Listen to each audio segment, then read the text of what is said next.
طبعا كلنا متعودين ان احنا نعمل المسقعة بالزيت، وبنقلي في زيت، وكمية بتاخد معانا كمية زيت كبيرة جدا. النهاردة هنعملها مع بعض بطريقة بسيطة خالص، وبزيت بسيط جدا جدا جدا. ان شاء الله الطريقة هتعجبكم وتجربوها وتعرفوني رأيكم فيها ايه. بس يا ريت اللي اول مرة يشوف قناتي يشجعني ويعمل لي لايك وسبسكرايب. معايا هنا بتنجان رومي، وطبعا الكمية اللي انتي بتحبيها مفيش مشكلة بالنسبة لك. هنقطعه بالشكل اللي انتوا شايفينه ده. احنا هنا هنقطعه بالطول، مش هنقطعه دواير. هنقطعه بالطول بالشكل ده كده علشان احنا هنلفه. تمام. بس اهم شيء القطع ما تكونش سميكة، اقل من المتوسطة بشوية. تمام كده. هنقطع بقى الكمية اللي معانا بالشكل اللي انتوا شايفينه ده كده، وهنشوف هنعمل بعد كده ايه.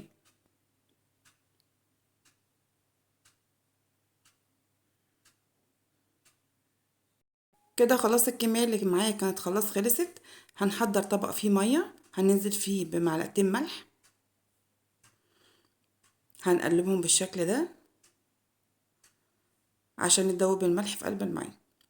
وهنحط كمان عليهم معلقة خل، معلقة واحدة بس، عشان البتنجان ما يسودش مننا. وهننزل في البتنجان بالشكل ده كده.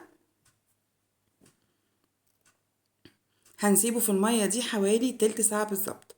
بعد تلت ساعة هطلع البتنجان من المية، وهنشفه من الاتجاهين بالشكل ده كده، بس اهم شيء يكون ناشف تماما من المية.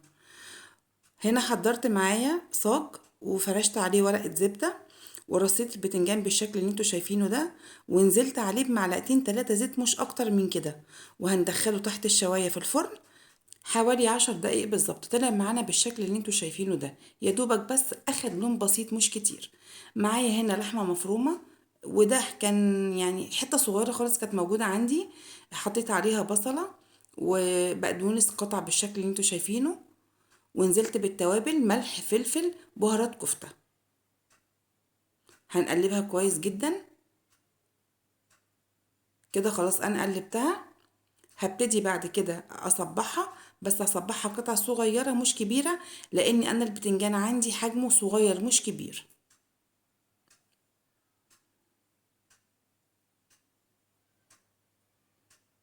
كده خلاص انا صبعتها بالشكل ده.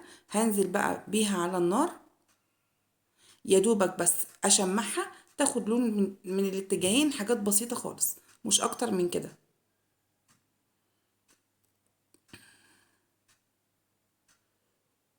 كده خلاص هطفي عليها واشيلها. وفي نفس الطاسة هنزل بمعلقتين زيت مش كتير، ومعلقة تومة. طبعا ايديا في التومة عشان ما تتحرقش مني. انا عايزة لون التومة يكون لونه ذهبي، مش عايزاه يكون لونه احمر عشان ما يديناش مرارة. بالشكل ده كده.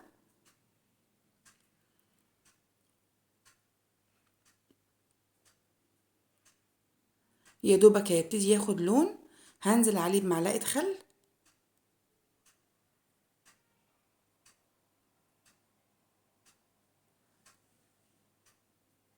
كده نزلت بالخل خلاص. ومعايا عصير طماطم، نزلت بيه برضو، وهسيبه على النار لغاية ما يتسبك خالص.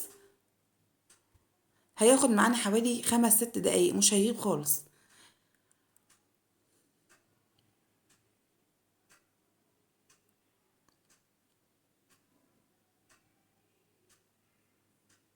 هنا خلاص كانت الطماطم اتسبكت زي ما انتوا شايفين. نزلت بالملح والفلفل، ونص كوباية مية فقط لا غير. تمام كده. هبتدي اسيبها على النار دقيقة بالظبط. هقلبها كده، ودقيقة واحدة بس، وهرفعها من على النار. هنيجي بقى نعمل الصينية. البتنجان اللي احنا كنا دخلناه الفرن، والكفتة، وهنحط الكفتة بالشكل اللي انتوا شايفينه ده، وهنلفها رول بالشكل ده كده. هنعمل واحدة تانية مع بعض.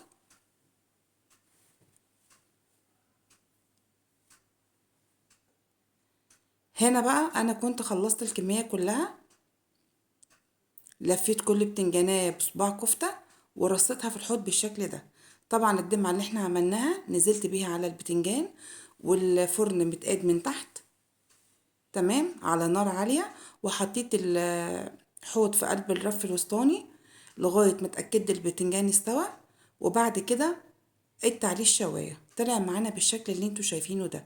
طعمها طبعا كانت تحفة، ما فيهاش زيت ولا اي حاجة، وطعمها كانت جميل جدا وخفيفة. يا رب يكون الفيديو عجبكم وتشجعوني وتعملوا لي لايك وسبسكرايب.